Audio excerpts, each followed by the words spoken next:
How much more? 80 more? How much more do you want to make it? Just tell me. Can you put the clock? What is this? It's time to go. Yeah. Look at this. Look how he's doing. Look how he's playing. Look how ugly this is. Flip the tables and let's talk about dealer slow rolls. And here we go. That is my biggest peeve. I am one enormous pet peeve. Is when the turn card or the river card, the dealer, like, I had a dealer the other day that peeled it off the deck and did this and looked at it. Oh, yeah. And then put it down. It's like, hey. Or they do the slow drag, and so like seats 5, 6, and 7, and 8 can't see the card until you put it down. The real slow knock before they put the turn card out. They go, oh yeah. Normally it's a big pot, and they're not invested at all. The cameras are not there. There's no cameras. So why the hell are you slow rolling the cards? Put the card on the felt. Shout out to Angelo at Derby. He peels the cards like it's a Band-Aid. Pull up. You're not going to see. Turn and river, bang, bang. Okay. Are you saying pow? What are you saying? For instance, supervisor came over and I said, just tell seat 5 not to expose his hand when there's action behind him. I know how to do my job. And when a supervisor comes over, I want to spoon feed them exactly what to say. Just repeat the words I just said. Boys and girls, sound this word out. Get ready. Seal. What word? Seal. And then walk away. And then back you up. Sometimes they don't do that. They're like, oh no, that's so fine. Nice. It's so nice when you get a supervisor and you get a ruling and he's like he has conviction in his ruling. Not like kind of like listening to the players, not sure what the ruling is. You know, the people that know their shit. Mostly at Hard Rock, like shout out to Slick, for example. He used to know the TDA book, you know, page front to back. Gary, he knows how to diffuse situations too. Shout out to Gary, the nice. Yeah, he's like an old school mob boss. To me, being a gangster was better than being president of the United States. Old school, he comes and like it kind of like starts fixing his pants, like the van by the river. First off, I am 35 years old. I am divorced, and I live in a van down by the river. He can diffuse any situation, no matter how bad it is. Okay, let's talk about dealers' pet peeves. What do you guys hate the most at the table? Let's start with Johnny. Johnny, go ahead. Oh man, there's a lot of stuff. I hate Hollywooding. I hate it when it's not necessary. It's obvious you're folding. Like we know you're folding. Like dealers that pay attention, we know you're folding. The table knows you're folding. But you're still going to make us wait 2 minutes, right? And I had 2 guys on the table, probably my last year I was dealing, because, I mean, if you wanted to see the funniest version of me, if you could play tape back from my last year when I knew I wasn't dealing for long, like I knew I was done, I was just diving into people. But there was these 2 young guys, and they kept going back and forth. They're like, you got it? And the other guy's like, you got it? The guy's like, I don't know, man. Do you got it? This is like a Mexican standoff. You got it. And then finally, I said loud enough for the whole poker room to hear me. I said, I hope you're both talking about AIDS, and I hope you both have it. Oh, my God. Yeah. That's accurate. This is at Hard Rock? No, it was at Sarasota. And, of course, the guy says, call the supervisor. I said, he heard it. And the supervisor looks over, and he just goes, that was a good one, you know, and, you know. That was good. Yeah. Shout out to Clint. He's a great day shift supervisor over at Sarasota. But yeah, Hollywooding drives us crazy. Just so much. There's so much that you know, that when it slows the game down, we hate it. We don't like having a game slow down for antics. We don't like that at all. We don't like being blamed for you playing like shit. You know, we don't like that, you know, and Shep touched on that earlier. And I used to say that to people all the time, like, I can never win on your table. I go, that's weird, man. Something about my face makes you the worst poker player in the room. You know, like, were you good with the girl before me? Because she's cute. Maybe that made you play better. Maybe I'm just ugly and it makes you suck dick. My bad. You know, like, shut up. I would play into that. Like they go, oh, I haven't won a hand, whatever. And I go, you know what I'm doing? You know what? I get all serious. Like, you know, sometimes because I play occasionally. So what I do, like if I'm running bad or haven't won a hand in a while, I try playing better. Have you given that a try yet? Yeah. And it's so fucking great to watch their face because they're expecting actual advice. And I just basically told them to stop playing like shit. And they're just like, hey. I'm like, well, Give it a shot. Let me know how that works out. Do you guys know about the player at Hard Rock that has a blacklist? We're not gonna name who it is. That's racist. He takes a list, and if you deal him bad, he looks at the list to see what number you are, and then he either like adds you. Oh, I think I've seen that guy. Yeah, he takes the list out of his pocket, and he looks at you in like a nasty face, and then he adds your name to the. He's got a little blacklist. I would want to be on that. How many times you heard, "I'm never tipping you again"? Yeah. Okay. Oh yeah. And my response was always, "Oh, cancel Christmas, I guess." Yeah. I don't care. Like, whatever. I don't give What am I gonna do? The 3 hands you're gonna win in your 8 hours that I'm not gonna get a tip on. I don't care. So, Chef, what are your pet peeves? Pet peeves as a dealer, or as a pet dealer? Peeves as a dealer, I guess just slowing the game down for no reason is a big one. Like, somebody's got a real hard decision on them, and then they're thinking for a good minute, and then they do whatever they're doing, and then it gets to the next guy, and then he goes in the tank. It's like, dude, why didn't you think while he was thinking? You had a whole time. That is the worst. Somebody goes in the tank for 5 minutes, and the guy behind him, doesn't. He has that 5 minutes to think, and then it gets to that guy, and now he starts thinking. Like now, it's going to be either folded, raised, or called to you. Those are the only 3 things that are going to happen. You can come up with a plan, and they're always like, like, bitch, you had time. The other thing, blaming the dealer is a big thing. I hated that. I got another good one when you're done, Chef, that you're gonna be like, thank God you brought this up. I got another good one.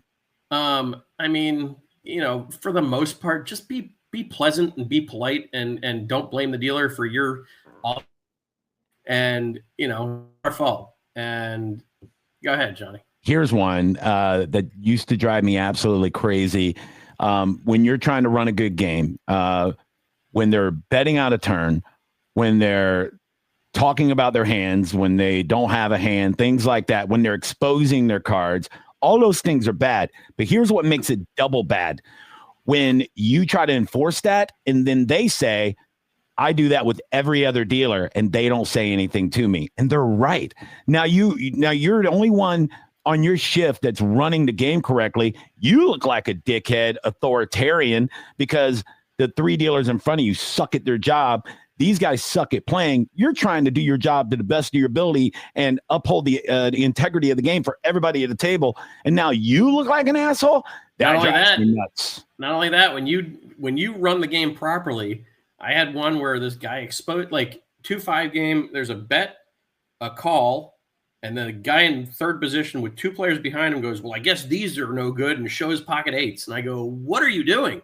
And he's like, what do you, I go, you can't do that. You got players behind you. It's a live hand. Like, you can't expose your hand. He goes, yeah, I can. I'm in the hand. I go, you can't. Just say you're sorry and we'll move on. Exposing cards in tournaments is so bad, even in cash. Yesterday, this happened. A veteran did it, and he lifted his cards. It's a 3-way pot. It's not even heads up. He lifted his cards. I saw his cards.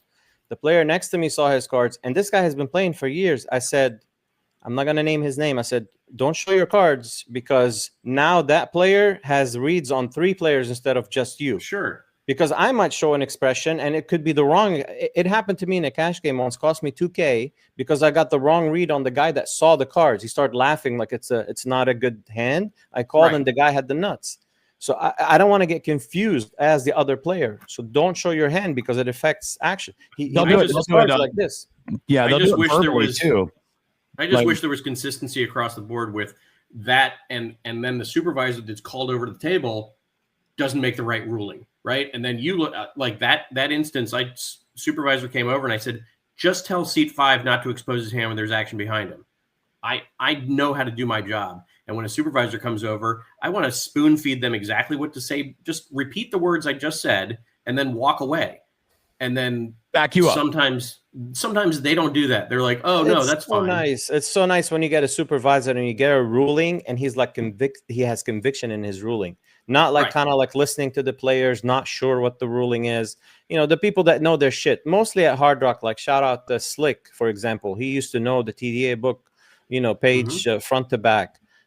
Gary, he knows how to diffuse situations too. Shout out to Gary. He's like an old school mob boss. Old school. He comes and like it kind of like starts fixing his pants, like the guy, the van by the river guy. What's his name? Chris Farley. Gary with his deep voice, and he can diffuse. Huh?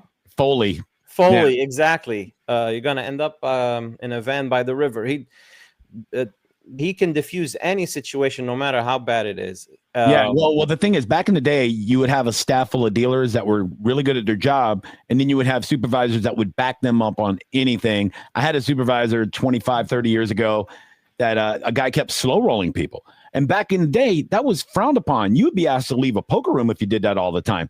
And I said to the guy, I go, hey, don't slow roll on my table. And the guy goes, I could do whatever I want, man. Don't tell me what to do. And I said, do it again. I'm calling a decision. And he goes, oh, yeah, whatever. Next hand, he slow rolled a guy. I called the supervisor over, and the supervisor goes, did you say he slow rolled somebody twice? I said, well, more than that, but I gave him a warning. And he goes, oh, rack your chips up. You're gone. He kicked him out for the night, dude.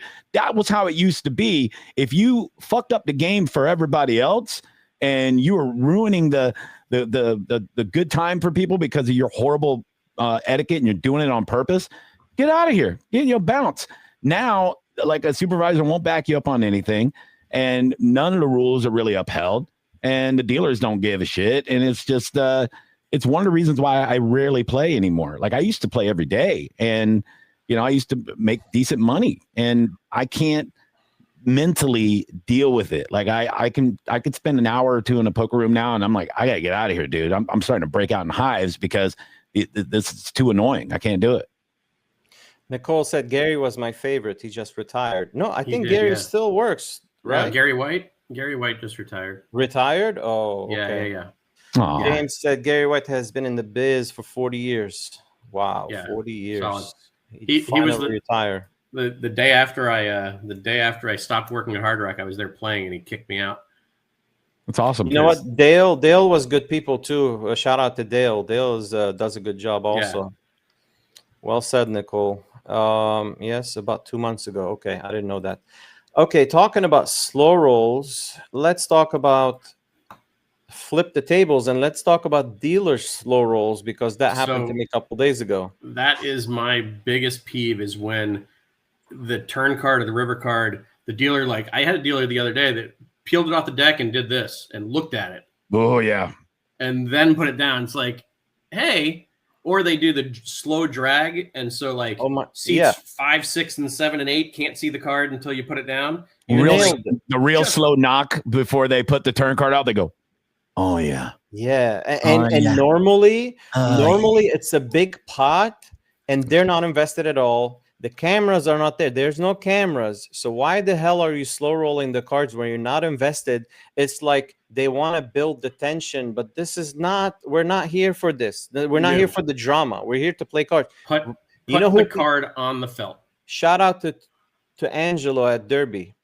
He peels the cards like it's a Band-Aid. You're not going to see turn and river, bang, bang. Like, that's it in a big situation. And also, you should never be you should never be able to affect the action as a dealer too. You should never involve yourself to that point. The last time I got kicked out of the Hard Rock, I went off on a dealer and a supervisor because I shove all in a no limit game, a cash game. And like, I put my chips in. First of all, nobody asked for a count. Don't count me down. Right. There's probably $800 in the pot. I shove all in for $117 exactly. And the dealer grabs my chips. She breaks them down. And she was from New Jersey. Her and her husband. And nobody asked for a count. Nobody.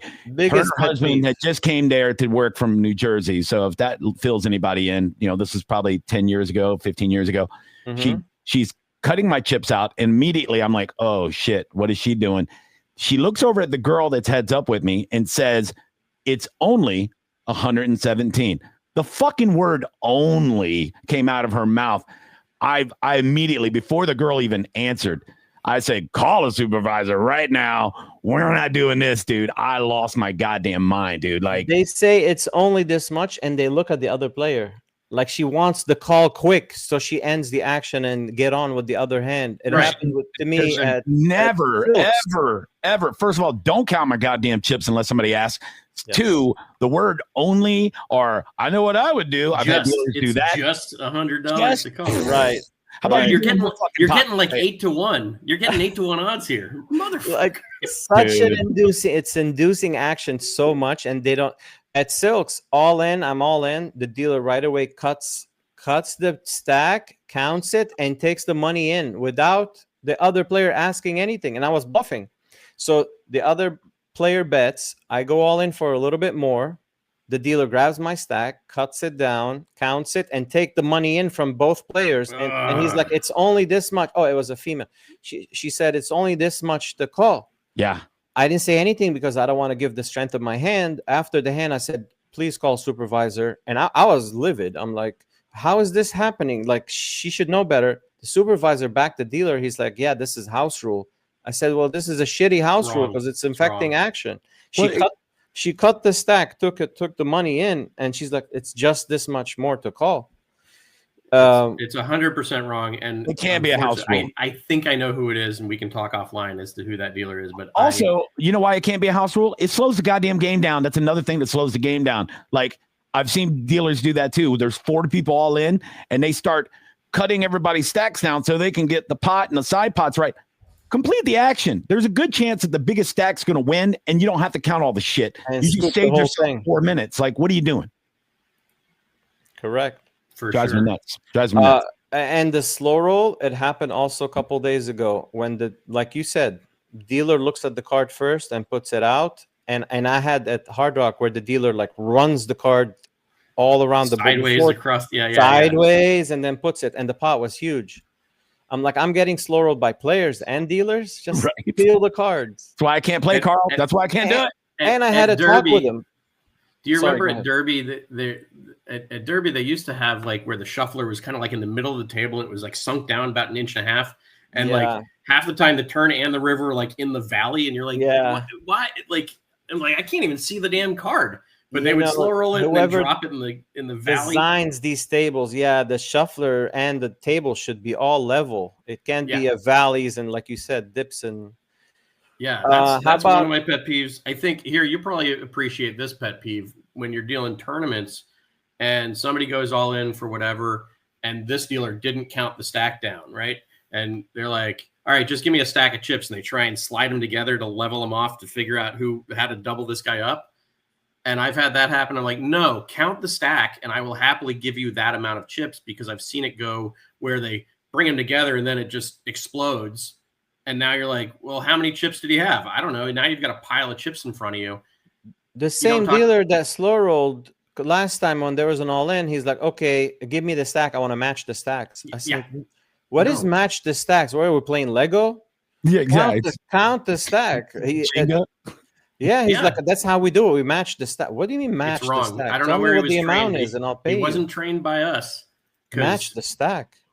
Yeah, I've heard it a couple times. Yeah, because it's fine until you drop a stack together, and now you have no idea who had what. Good luck figuring out who's chips. Right. So the best method is to never ever put yourself in a situation where that's going to happen. Hey, how about dealers? Go ahead. No, I'm sorry.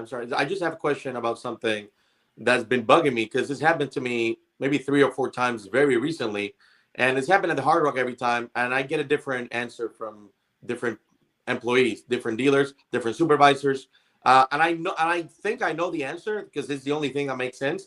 But you guys are criticizing, saying the words only, just, cutting the stack when no one asks for a count.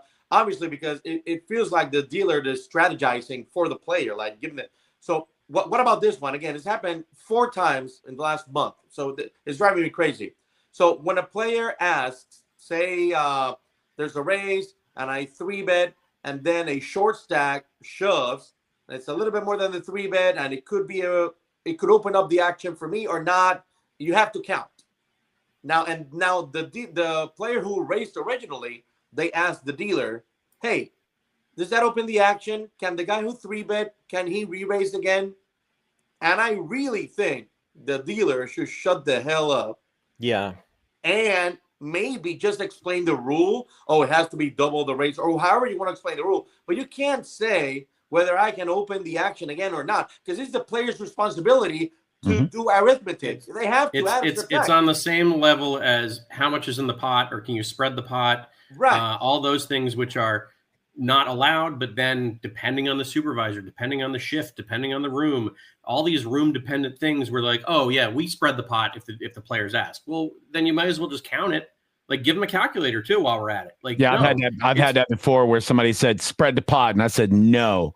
And he said, call a supervisor, and the supervisor comes over and goes, spread the pot. And I go, all right, I guess we're just not dealing poker correctly anymore. And the supervisor's like, oh, talk to me after you get off the table. I go, oh, gladly, because I don't care if I get fired. You already know that. So it happened at Hard Rock a couple days ago. The player asked to spread the pot. Dealer right away spread the pot.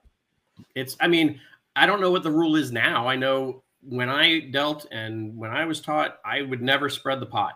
The only time you get to know what's in the pot is if we're playing pot limit Omaha. Then you ask what's in the pot, I'll tell you. But plenty of times dealing no limit, I would have a player go, how much is the pot? And my standard answer was, I can't tell you.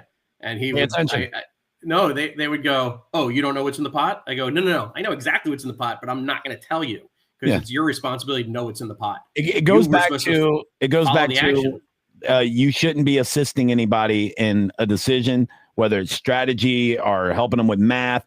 That's totally on them. Your job as a dealer is not to help them make a decision. That's why you don't say shit like only or just or, anything that could even slightly sway what they do as far as their decision making.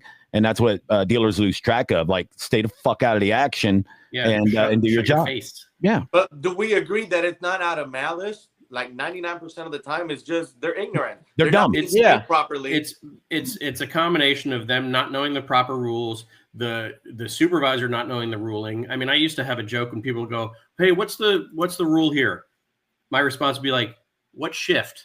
Yes, because I know what the swing shift would say, but then the overnight, I know there's a different ruling depending on which supervisor comes over, and it was kind of a joke, but it was kind of not a joke because a lot of times you would get different rulings from different supervisors.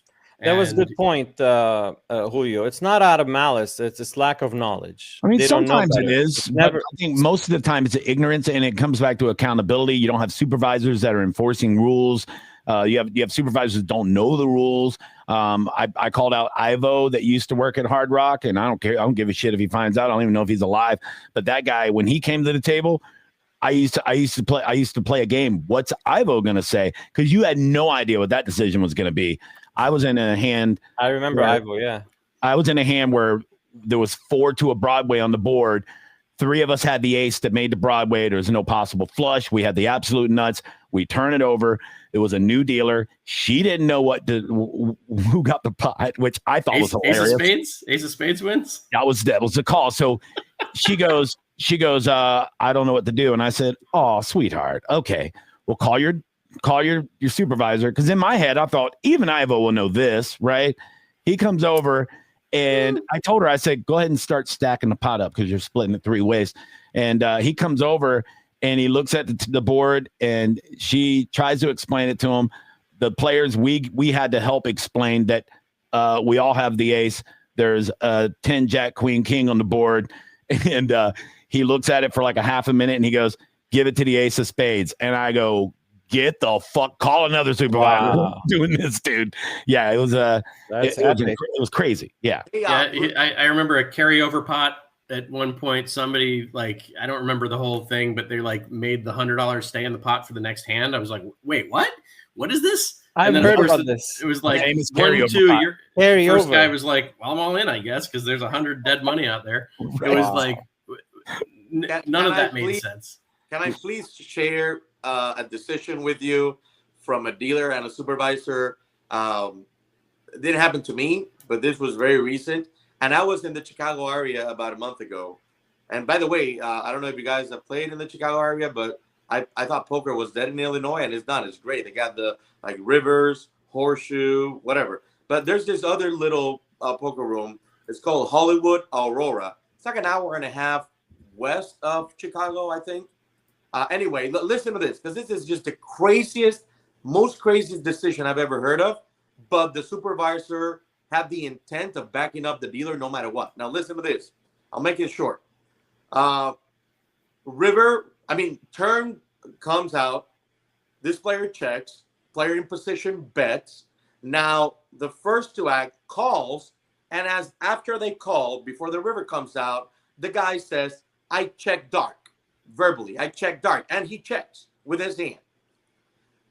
River completes a 4-card flush.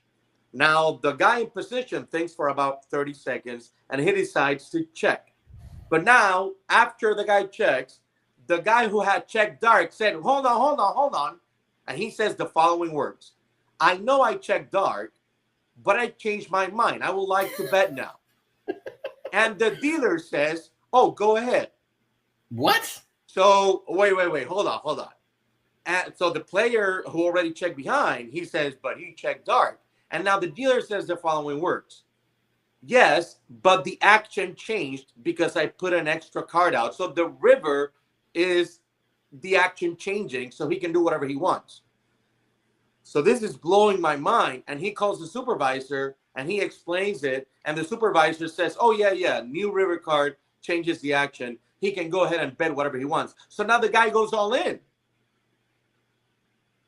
Well, I will say this. You said he was second to act. No. The guy first to act checked dark. Well, okay, so he was first to act. Okay, I thought you said it was another guy in front of him that checked. Okay. He called the turn. Yeah. That's wrong. Dark. River puts a 4-card flush. Guy checks behind now. My hand is over. And then he says, wait. I know I checked dark, but I changed my mind. I want to bet. And the dealer says, yeah, action changed because a new river card came out, so you can bet. And the supervisor said the same thing. That's dealer doesn't know what he's doing. The supervisor doesn't know what he's doing. They don't care about angle shooting. They don't care about upholding any kind of. I'm gonna guess. I'm gonna guess that the angle shooter is irregular, and they know the guy, and they'll let him get away with shit because the other guy is in town for a conference and he ain't coming back. The other guy was from out of town. Everything you said. Yeah, I had a situation. Caesar's Palace, 2005. I think you might have been there for that, Chef. I think 2-5 no limit game. Couple of young kids on the table, or whatever. I got the nuts on the river. I got like the nut flush, and this is you played with cash. You could play with $100 bills on the table too. I got about $1,800 in front of me. I got this guy completely covered. He's got over 1,000 in front of him. He's first to act. He goes, I'm all in. And I got the complete nuts. And I go, call. Like immediately. Snap call. Verbal. The kid goes, I'm just kidding. And I go, yeah, you're not kidding. I have all your money. And I turned over the nuts and I showed it. And he goes, no, I was just joking. And I'm like, that's great. And the dealer's like, yeah, you said you're all in. They call a supervisor over. The supervisor says, we're going to give you one warning this time. And I go, oh, no. I'm getting his money. And he goes, no, you're not. The supervisor immediately turns to me and goes, you're not going to tell me. And I go, no, it's the rules of the game. Verbal is the most binding thing in poker. Like your word is bond. He said, I'm all in. I said, call. I showed the nuts. He says, I'm kidding. Fuck you. That's my money. Long story short, I did not get paid. We were dealing the series. I went to, I went to the my old supervisor at Binion's, who used to run like a lot of the World Series and stuff, the old school days. And I told him what happened. He gets on the phone to the GM or whatever at Caesars. And he says, look, go over there. They're going to go back and play the tape. They're going to pay you what that pot was. And that supervisor, it's coming out of his paycheck. And I was like, holy shit, dude. The same exact situation happened with Armenian Mike on the Hustler Casino. He went all in. Yeah, and I remember what's his name? The owner of the stream, Ryan Feldman. Feldman called. He had the nuts. Same situation. And Armenian Mike goes, "Oh, I was kidding. He's like, "Come on, Ryan, I was kidding." And Ryan, being the owner, like he invites these players. He was nice, and he's like, "Let's call supervisor." Supervisor comes. He's like, "It's up to Armenian Mike if he wants to pay or not." And nobody would say anything. Garrett Adelstein said, "You know what? Like, Mike, you got to pay. Like, you got to be," because Ryan is being nice, not saying like you have to pay. Yeah. You have to do the right thing and pay. I mean, it took for like 35 minutes going back and forth, and then at the end, Armenian Mike paid. Exactly the same situation. That one was even worse, Carl, because I remember Armenian Mike. he had his chips in a rack. And he put the full rack in the middle of the table. Like he completely, and then took it back. Yeah, and then took it back. he took it I'm back kidding. when I'm Ryan kidding. called. That was insane. By the way, Nicole asked here about when somebody says if it's open, if the action is open. She said, I've never heard a dealer not answer. Anytime I've seen a player ask if it reopens, they count it and answer. What's the right ruling here? Should they answer or not? No, if you ask, can I raise? I think the dealer pretty much has to let you know whether you can or cannot raise. You can't just open or not. Here's the difference. Like you can't if there's a player in between. So if it gets back to me, I was the original raiser and it got raised and it's my turn. Mm-hmm. If I is betting reopened, I think they can answer there. But if there's a player in between before it gets back to me and that player goes, will it be reopened when it gets to him? That's not allowed because you're affecting action there. It has to be in turn. Your answer has to be in turn. When somebody would ask me that, I would go, like if they would say that, I go, it's not on you yet. Or they would say like if somebody goes all in seat 7 and there's the guy in seat 3 still has a couple of people in between them. And the guy in seat 3 goes, how much is that all in? I'll go, I'm not answering that because it's not on you. It might be different by the time it gets to you. That's why you don't do it out of order. You wait until the action's on that right player. That's exactly right. That's happened plenty of times in tournaments where the short stack goes all in and like 4 players later who is not his turn yet goes, how much is it? Like, it's not your turn yet. Yeah. I had to tell a player and the dealers don't say anything. The dealers just ignore. And I was playing at Borgata in tournament, and this kid did it like 3 times in a row. And I go, hey, the dealers are ignoring you because they're not even allowed to answer the question because it's not your turn. They can't answer it's 12,500 because it might be $1 billion by the time it gets to you. Makes total sense. But a lot of dealers they don't explain it and they don't say anything. And then you get dealers like, oh, this dealer sucks because they didn't answer my question.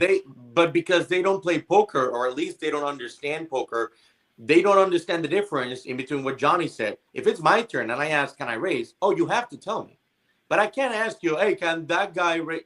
Shut up. So you can only ask concerning you, not concerning somebody left to act. Right. That makes total sense.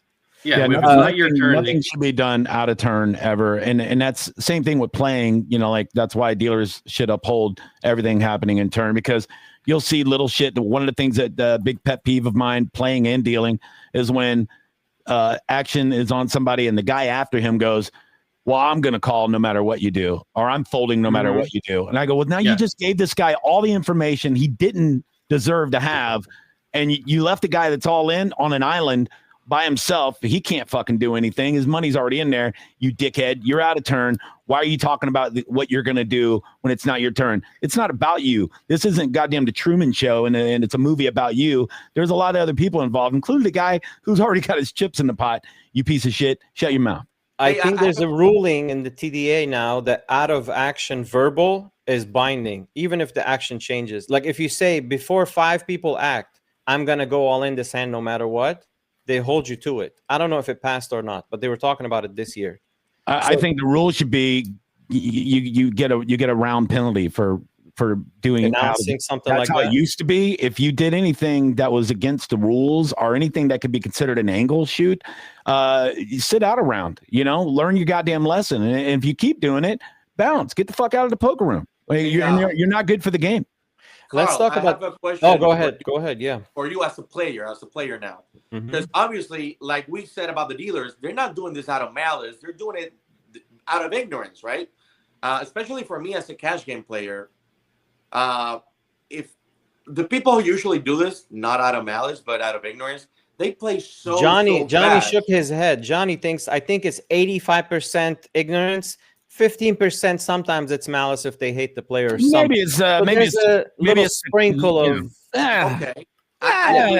We're gonna call it 90-10. 90% ignorance, 10% malice. I agree with that. Some people do it on purpose just because they want to mess with you. But my point to you, Carl, as a player is most of the people who just do this because they do not understand that they're influencing action, that they're wrong because they're changing the dynamics of the game because they folded out of turn, because they said something, because they asked something.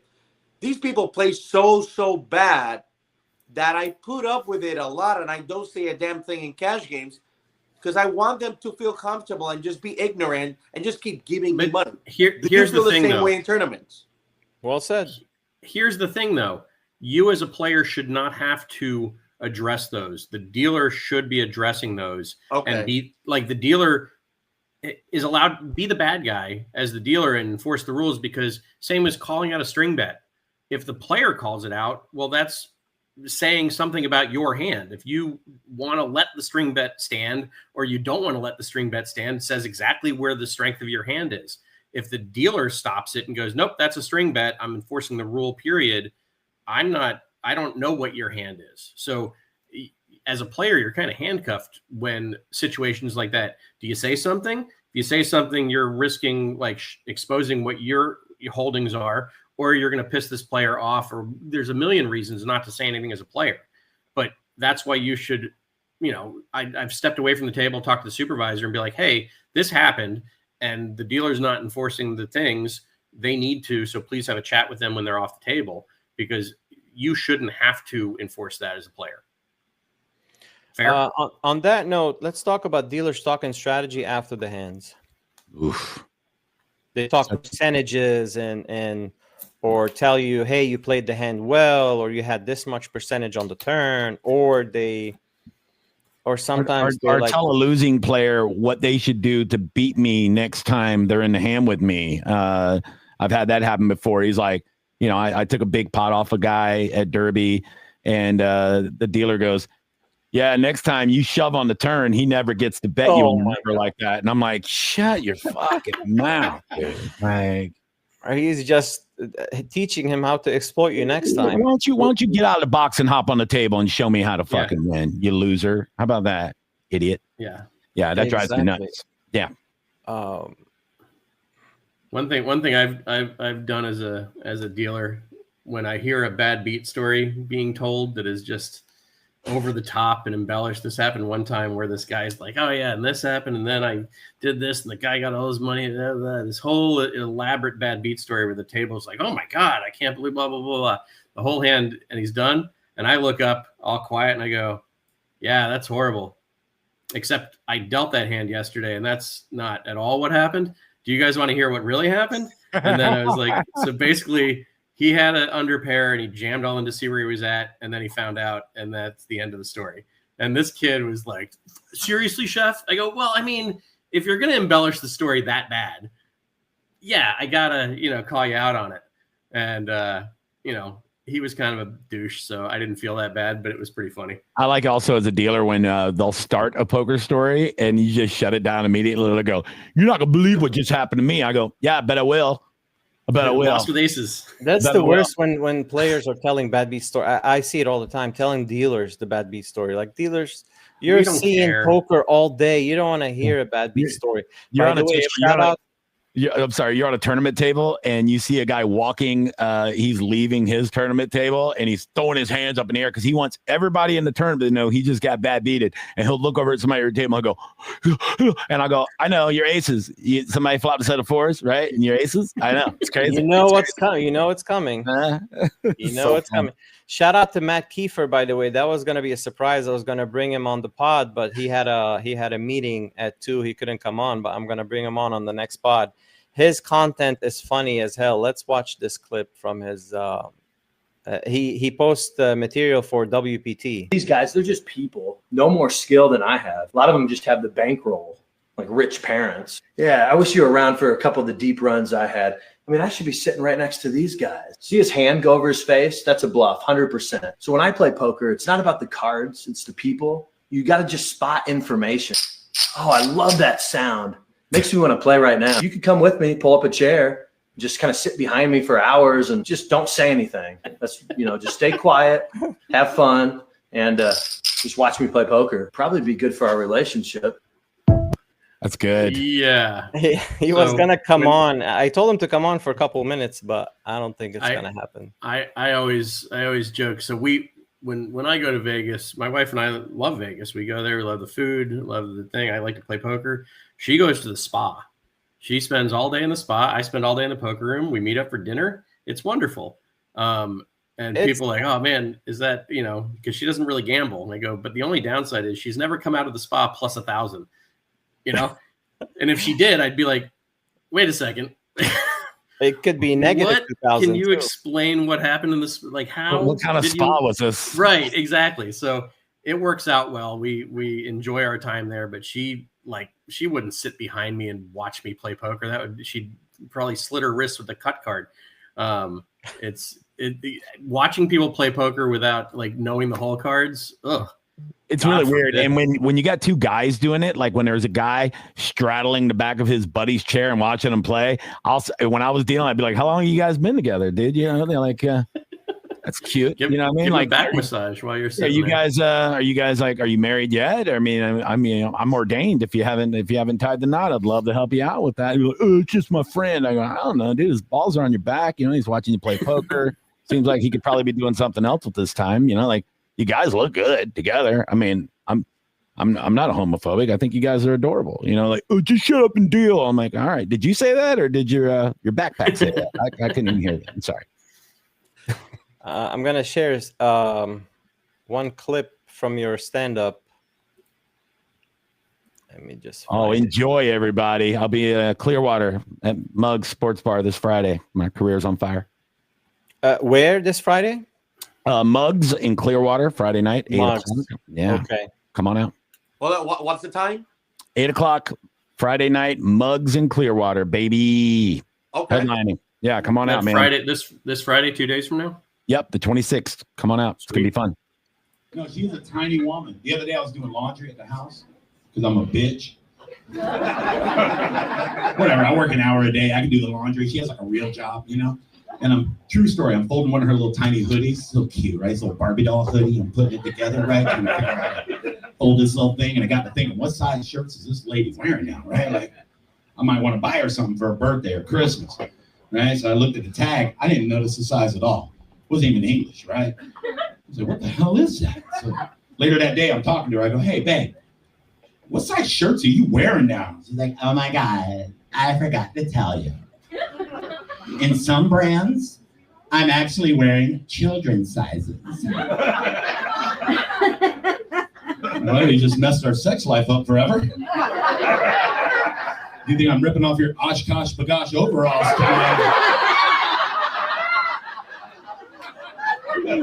You make you a boner? You're wearing Build-A-Bear. What are we doing? Right? I don't have low T. You're wearing 2T. I read the tag. I don't even know what it means.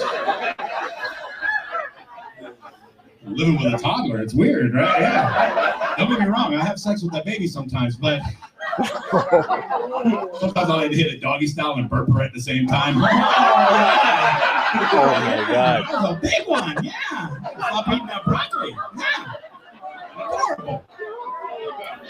That's actually the clean version of that joke. Wow. Yeah. I'm surprised Sheriff Grady Judd is not at your door right now. It's funny because that was in Winter Haven, and I did a whole bit that night about how when I go to Winter Haven or anywhere in Polk County, I'm always assuming I'm getting wrapped up in a sting, even though I'm not a criminal. I'm still paranoid. I tell a story how I went to Publix on the way to the gig, and it was that speed trap for fat people outside the Publix, the Girl Scouts. And when I went to walk in the entrance there at the exit, and I said, man, they saw me walking in. They were like, oh yeah, we're gonna sell every goddamn box to this guy. And I stalled, in there for an hour, hoping they would, have to go home and go to bed because they were all 10 years old. And when I came out, they just stopped what they were doing. They were mushing the faces of the people they were talking to get to me. And immediately I thought, no, this is a Grady Judd sting.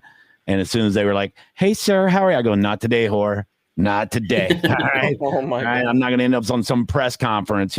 Grady Judd's got my 18 by 24. And he's like, this fat asshole thought he was going to do tag-alongs with a 10-year-old. Now he's in county lockup doing do-si-dos with a man named Maurice. Yeah. So they love it. When you're in Polk County and you talk about Grady, they go nuts, man. It's they idolize Grady. By the way, I'm a fan of Grady.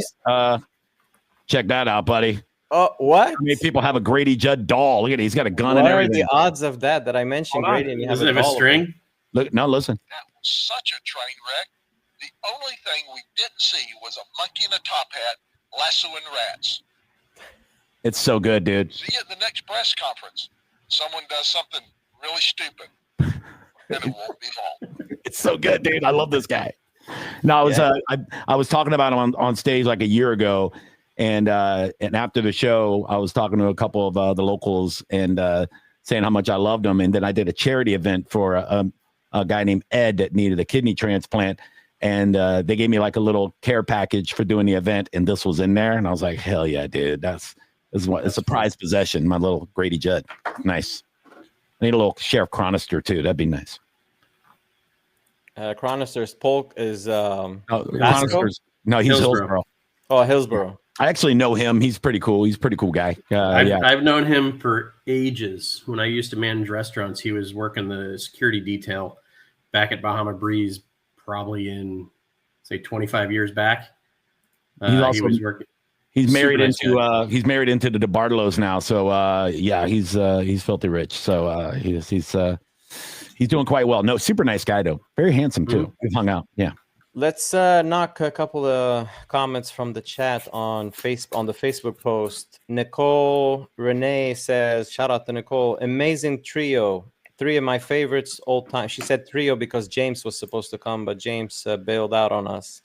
He's in the chat, by the way. Shout out to James. The obvious question is, what is the craziest thing you've ever seen while dealing? Ooh. Craziest. I mean, I had one situation where I'm dealing and this guy, kind of drunk, loud dude, goes all in, and then he pulls out like a hollow point, like 9mm bullet and puts it on top of his cards and goes, Hard go Rock? ahead and call. Yeah, at Hard Rock. He goes, go ahead and call me to the next, whoever was next to act. And I'm like, holy shit. Okay. That's inappropriate. Why don't you put that away? He goes, yeah, sorry. And he reaches in his pocket and pulls out like a magazine and like clicks the bullet right on top of the magazine and puts it back in his pocket. I'm like, wow, okay. I can probably assume there's a gun to go with that. You don't just carry that around. And so thankfully I was getting tapped out like the next hand, and I immediately got supervisor to call Seminole PD to come down. And they don't really have a ton to do. It's only, Tampa Hard Rock that's it. That's the property. So they're quick, and they brought everybody, the whole shift, and came and everybody on an appendage from this guy and stood him up and read him the riot act. He didn't have, the gun was in the car afterwards, but he, whatever. But when I got to break, the dealer that tapped me out was like, hey man, thanks for the warning. I go, what do you mean? I go, what would you have liked me to say there? All right, guys, Scott's coming in. Small blind's there, big blind's there. C-Date has a gun. Have a great day. So I was like, I immediately went and got the supervisor and got the police involved. Pretty sure I handled it as I should have. He was like, all right, that's fair. Yeah, I've seen like anything from people dying in the poker room. Like I'll give you 2 World Series stories from Vegas. One was at Binion's. I was a regular employee at Binion's for a little while. I got there way early in 2003 and moved there. And about 4 months before the series, I got hired on at Binion's. And everybody that worked there at the time had been there since 1950. They were all super old. It was before they sold it to corporate, so it was still like a mob casino. It was still owned by Nick Bainan, who was married to Benny Binion's daughter, and so they still had that element of like, somebody will take you in the back room and rough you up if you fuck up, and all the dealers were just these old ass dealers, like, and you wore a little bolo tie back then and all that. Well, this one dealer had to be 85 years old, and he's dealing the row of tables next to the row I'm dealing. We're going through the push. I'm standing behind my dealer. He's standing behind his dealer, and he just drops. Blip. I remember. I think his name was John, but this dealer just like an accordion. He falls straight down. It wasn't no dramatic like, like he went straight to the ground. Wow. He's purple, and nobody's even freaking out. Nobody's screaming or hollering, right? The players are still playing the hand. I call over, I go, decision. And the supervisor's like at the end of the row, and I go, you're going to need a dealer over here on table 12. You know what I mean? And also probably a paramedic, like this. And he was dead as shit. Like he was so dead.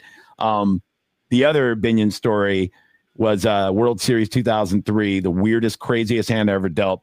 And it was 4 known pros on the table.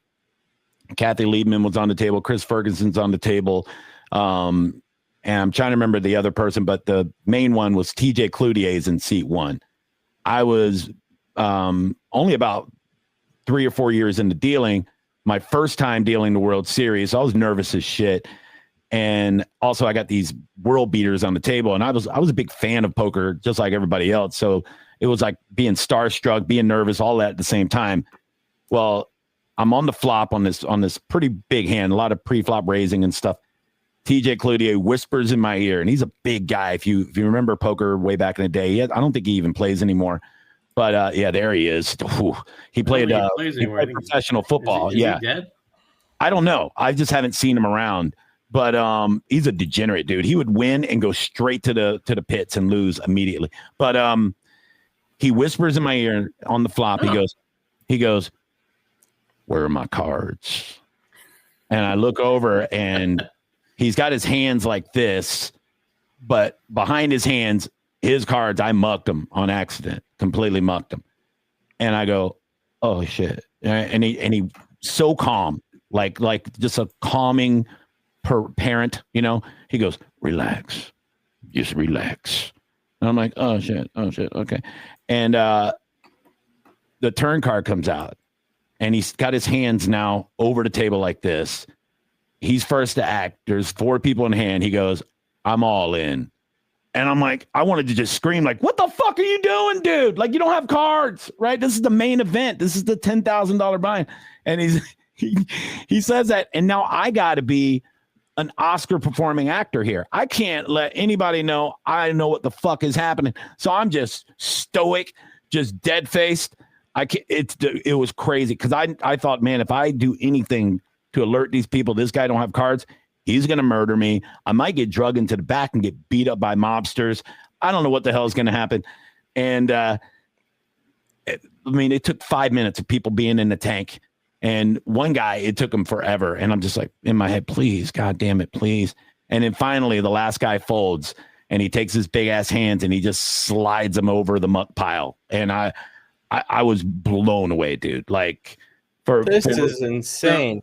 So yeah, that's one way to handle the the situation. We were at dealing in Melbourne, and this is back in the $2 straight day. So it's 2, 4, 6, 8, whatever, cap every. There was a hand that I'm dealing, and it was capped like every street. It gets to the river, and it's like bet, raise, re-raise, $8. And seat 1 goes, "I have a straight. Where are my cards?" Yeah. And I went, "Ooh, wow. Yeah. When's the last time you saw him?" Because they got mucked probably on the flop, but he didn't have cards the whole time. Had no idea that I had taken them. I didn't know I took them. He must have just left them unprotected in the 1 seat. And he can't win the hand now because he don't have 2 cards. And he was not pleased with me.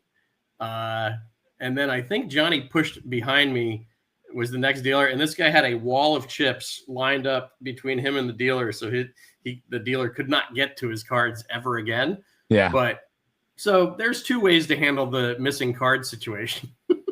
Yeah, that was wild, dude. I remember another one real quick just popped in my head. I was in Tunica dealing the WPT, and there was these 2 guys talking crazy shit to each other in the main event.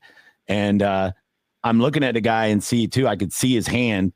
He flopped a full house, and he played it really well. Like he trapped a guy. The guy made a flush. The guy shoves all in, and it was like the 2 biggest rivals on the table. And the guy that had the full house, he goes, "Yeah, suck on this, buddy." And he went to flip him up and he threw the cards off the table. Like he went to flip him up and they bounced and went off the table. Hand is dead? Oh yeah, dude. I go, my God. I go, "Oh boy, decision." That's decision. bad for you. decision. Oh, that's so terrible. It was just so funny because the guy that had the flush, he was like, yeah, how's that, motherfucker? How you like that? And the guy's like, oh, you can see. And he goes, dealer, I showed you my hand. I go, I didn't see anything, dude. I don't know what you're talking about. I'm like, oh boy, that's painful. Remember that situation? Hand right now with JC Tran. JC just bet 32,000 pre-flop. That guy's a good player. All in for her last 142. It appears the dealer just pulled her cards into the muck. Oh, wow. Did you protect your cards? I don't know. I'm all in. How can he protect? Okay, well, that's the worst feeling. Don't do anything for right now. The player's responsibility. Are those are two cards on top? Don't touch them. I just said don't do anything. Thank tell you. me what they were. Get your hand away from them, please. I give you my card. I'm going to get somebody else. This is unusual. Denis went all in. The dealer, though, killed her hand. Deep in the main event, too. I think her hand might be dead. JC and everyone certainly feels for her, but there's nothing they can do. I think she's telling the floor supervisor what her cards were. If they can retrieve the cards she said Oh, she had get from the outta top of here. the muck, they apparently will allow her to continue. Well, I guess those weren't her cards. The dealer made a mistake, but it's the player's responsibility to protect their hand. Very good argument for card protectors. And she stands by helpless. I think Estelle Denny is going to get bad news. Your hand is dead because those were. Her hand is dead. Okay, all right, I'm going to finish the hand. That is unfortunate. Oh, that's terrible. Oh, you cut out you cut out before she stabbed the dealer. No, she ended up getting like 10th or something. Oh, she did? She started chips. That's Gail Bauman, right? French girl. Yeah. Mm-hmm. I think she got 10th anyway. Like, I don't know. She did pretty good. She's got a lot in catches after that, so she's doing fine. She didn't stab the dealer. She should have, but now two things here. Number one, anybody who plays poker regularly, especially at that level, it's your responsibility to protect your cards. The second thing is, that the quality of dealers you're getting in an event like that, it's going to be a high margin for error and mistakes. So you really protect your cards. I mean, fucking lock them down. You don't even turn your hand away or your head away from your cards 1 second, because that's what happens. You get, a new dealer that accidentally mucks them, and it could have been avoided if you just, a little cognizant about the situation you're in. Do you guys have card protectors when you play? I don't. I just put my hand. If I'm sitting in seat 1 or 9, hands, or I pull them close to me, but I've seen them reach under your card protector and grab them and muck them. So no, my fingers are on my cards at all times. You're not getting to my fucking cards. There ain't no way. What I was gonna say. I always keep my hand on top of the cards if I'm all in. I'm not doing anything. My left hand, and I try to do the same way so I don't give up tells.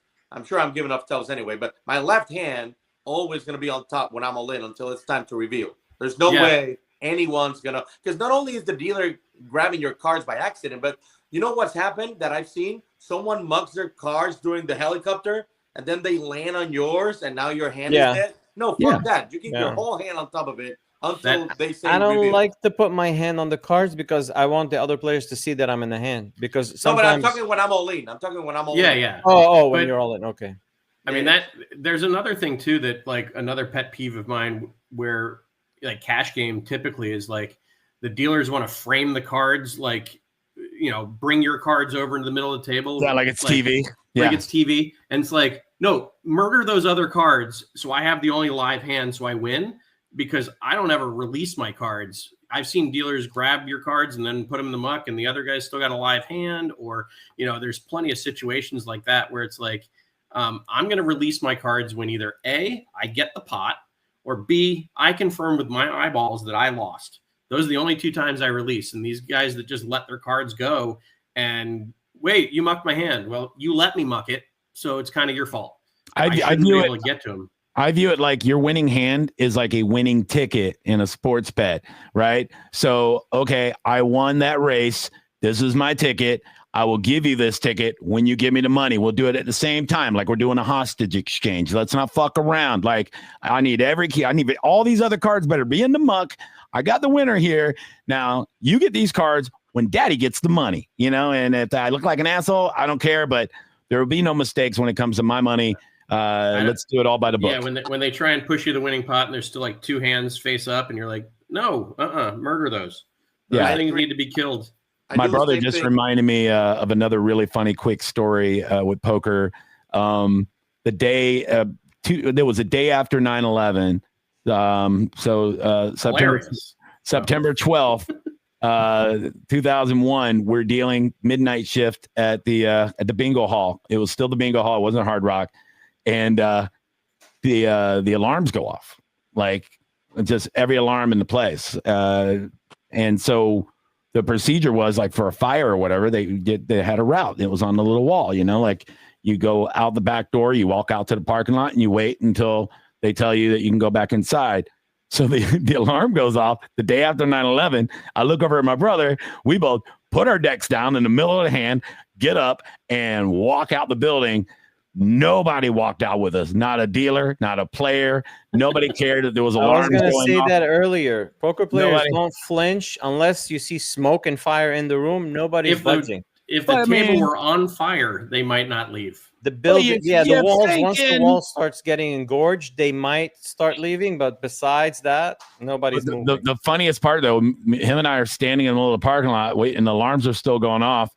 And then one of the Seminole tribesmen, super nice guy named Randy that used to be there all the time. He walks out there casually. He lights a cigarette and he's walking across the parking lot. And he walks over to my brother and I. And he goes, "What's going on, guys?" I go, "I don't know. Like the alarm's going off. There might be a bomb or something. I don't know what's going on, right?" And he goes, "No, it's just somebody triggered the fire alarm, in the palace.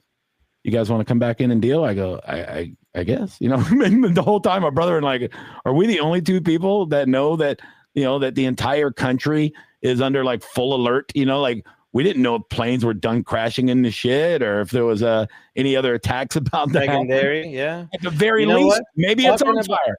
Talking about security and alarms, I got to say this. The one time that one gentleman left a bomb in the bathroom, they only evacuated half of the casino because they were worried about the revenue and the rest. You have a bomb in the building, you evacuate everybody from the building. You don't evacuate just the peripherals of where the bomb is. Not just the building. You'd be evacuating the city block, the wall, the goddamn gas, everything. Right. Yeah. No, they just evacuated the parts next to that bathroom. And, I worry about those blue jackets, man. At the Horseshoe, you see that I always say it at the tables. You see two guys, full military gear, flak jackets. They got the AR-15s doing patrols in the casino. You feel safe, like shit go down. These guys are ready to go. There's no response time. They're ready to go. At a Hard Rock, you got the blue jackets. By the time they relay the message to the police, and by the time the police responds, most massacres happen in like less than 3 minutes. People are gone. Yeah, the response time at Hard Rock, and people up security when shit go down. No, you gotta be always ready in this day and age. Yeah, my dad. I worry if God forbid something happens at the Hard Rock, it'll be a disaster because those blue jackets are worthless with the radio. What are you gonna do with the radio? Hit somebody on the head? Yeah, they need to be carrying. Not long after 9/11, my dad, my brother, and I, we were talking to him, or I was talking to him. He used to work for the Department of Defense, so he's a really, really intelligent guy, and he would always think about all these different things. And he said I was like having dinner at his house, and he goes, that Hard Rock you guys work at, it's a real soft target. And I never even heard that term at that point. I was like, that's the right term, because I said, Derby, you walk in Derby, you have a purse, they check it. Hard Rock, I can bring 5 luggage and walk in. There's no, first of all, every entry point should have a security guard at all time.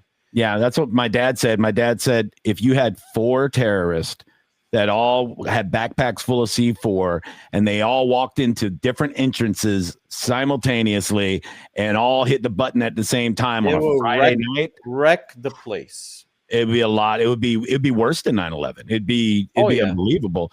And I was like, damn, and there won't be any response. Response time would be so delayed. They would do anything they want to do and just walk out of there.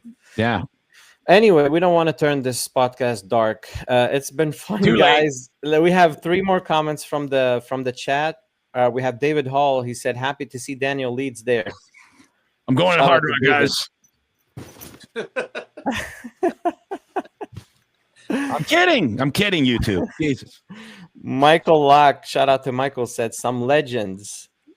Shout out to Michael. Oh, he's a legend. You're a legend. He is a Mikey. legend. He is. He is. Jeff Solon. Who's Jeff? I don't know Jeff. Oh, Jeff was a dealer that is now. I think he's a supervisor in Indiana. I think, or maybe somewhere. I gotta see where he's at now. Was that witness relocation? He's a good dude. Jeff just says chef. He's basically he said your name, chef. Yeah, I gotta see where he's at now. Let's see. Oh, I remember Jeff. Yeah. Let's wrap this up by bringing. He's in Cincinnati now, apparently. Oh, that's sad. Sorry, Jeff. At the Hard Rock in Cincinnati. Oh, wow. He's doing good. Facebook cut me off because I showed that Poker Go video. They got me for copyright. Ooh. Uh-oh. Oh shit. Uh-oh. They definitely didn't cut you off for showing my stand-up. No, sometimes like Triton, when I show Triton, I always show Triton videos because they don't get me on copyright, but Poker Go, that's why they cut off the live. So we're off no of longer Facebook. live on Facebook? Not on Facebook, just on YouTube. Okay. Wow. We have Merso here in the background. Merso, you want to come on the camera for a second? Merso is from India. He stems from India. Maybe we can wrap this. Merso, I'm waiting for your response, buddy. Try turning your computer on and turning it back on, or turning it off and turning it back on, Mercer. I had Indian guy tell me that one time. Plug it in, unplug it, plug it back in. Slap it up, flip it, rub it down. Oh no, he needs a body bag. Yeah. Maybe he's working his call center right now. Oh my God. Jesus Christ. I'm wondering where he's at, you know? Shout out to Robert. He's in the Robert Andrews. He's in the chat. What up, Robert? Big Rob. Let's Bobby. give Merso 1 minute. If he doesn't respond, we're gonna. Yeah, come on, Mercer. I'm in between meals here, buddy. What are we doing? You know, like. Hey, Carl, real quick. Public service announcement. Yeah. For seats 1 and 9, if you don't want that to happen to you, the dealer taking your cards by accident, just put your stack to the side in between you and the dealer, and always have your cards on the other side. Just have like all your chips here. Just protect your hand. Yeah, too. It's not hard.